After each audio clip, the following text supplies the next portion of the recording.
Here we are in Excel using functions to find percentiles of things. So in our last video, we learned how to use the norm.dist and the norm.s.dist functions to find probabilities. So as a reminder, the norm.dist functions find the area to the left of a value or less than a value. So we can do things like 1 minus that to find to the right or greater than, and then we can subtract the dist functions to find between two values. So something I'm going to start talking about now, and I'm going to copy and paste these down here so that they're just easy to access again. Okay, so now we're going to talk about how to calculate the actual data values if you're given a probability. So I'm going to draw a little bit here. So let's say you were told with our distribution, with our distribution of candy corn guesses. Again, and we have a mean of 428.73, a standard deviation of about 44.75. So imagine here that we're counting out a standard deviation 3 times on either side. Okay, so notice here, if I tell you, let's say I'm wondering what guess would have 30% of guesses below it. In other words, what guess is at the 30th percentile? In other words, this guess has a probability of 0.30 to the left of it. Okay, so that's what we're looking for. If I wanted to estimate where this was, I honestly have no idea, but I'm going to just like put something here. So my guess is that, actually, I don't know if that's 30%. That might be maybe like here. I don't even know. I'm guessing that about this is 30%. So I'm guessing that this shaded area here. So we're wondering, what is this X value? What is the guess that would have 0.3 to the left of it, which would then put 0.7 to the right of it? And that's not necessarily relevant for us in terms of using the function, but I'm just trying to focus on like where this line is. Okay, so to do this, we have this norm.inverse and norm.s.inverse. Again, that S means we're using the standard normal. Here we have a mean and a standard deviation, so we don't actually need to convert back and forth to z-scores unless you just are prompted to do that. But let's go to use norm.inverse. So what this wants us to do now is enter the probability to the left of what we're looking for. So this literally does the inverse of what the norm.dist function does. So the norm.dist function, you give it a data value and it spits out the probability to the left of it. The norm.inverse function takes a probability to the left and spits out the X value that corresponds to it.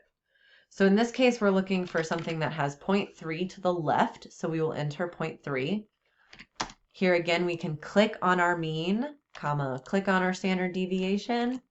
And this will give us the X value, the guess that someone would have guessed that has 30% of guesses below it. 405. Okay, so, and again, the purpose of this video is not to say, did we draw this right? The visual is more to help us understand where it is, where we would assume that this guess might be. And I think we were pretty close. It's definitely to the left of the mean.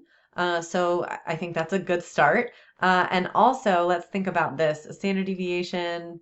Yeah, this line maybe was more over here, but that's totally fine.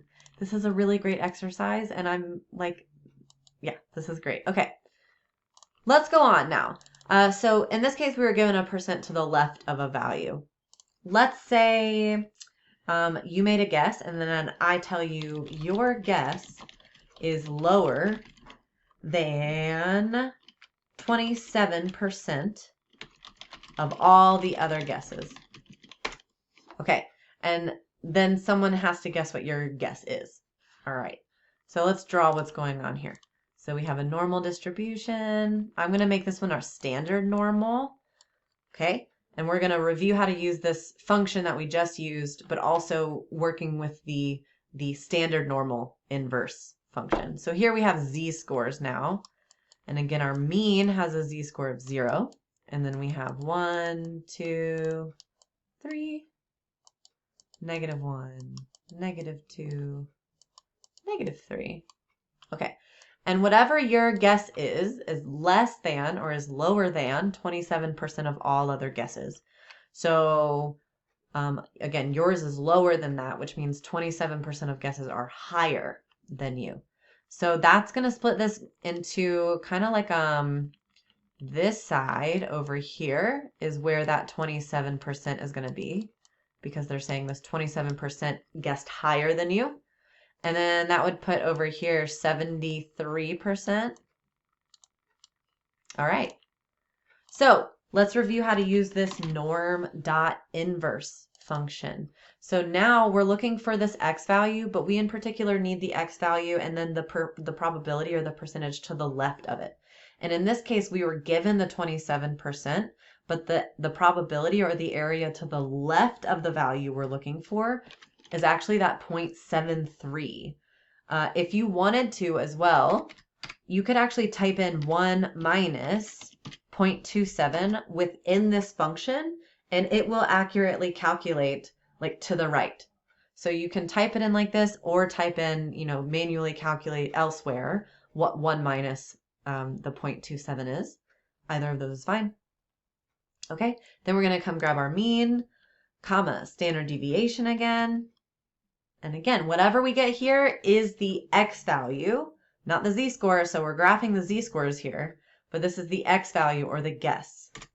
So if this were true, that your guess was lower than 27% of all other guesses, that means you would have guessed 456 about. Of course, we weren't really guessing decimals, but imagine that this is like an average of guesses. Okay, so this is if we do that inverse function. I want to show you how to use the norm.s.inverse. So again, the only difference here is that this is assuming a standard normal distribution. So notice you don't have to insert a mean or a standard deviation because it's assuming a mean of 0 and a standard deviation of 1. So if we do this, we're going to be getting the z-score for this value. So the norm.inverse function without the s is finding the actual guess. The norm.s.inverse is finding the z-score of your guess. So if we do this, we would still type in that 1 minus 0.27, or again, you can, need to make sure I type that right. Or you could type in the 0.73 if you have done that math separately. But sometimes it's nice to just have this calculated for you to make sure we're doing that right. Okay. So this is going to give us the z-score of that value. So again, this is the x value. This is the z-score. Okay, to confirm that this is the z-score, and notice I didn't actually draw that in the right spot. So the z-score of 0.61 would be more like here. So this really is where that 27% falls. Okay, just wanted to correct that. Okay.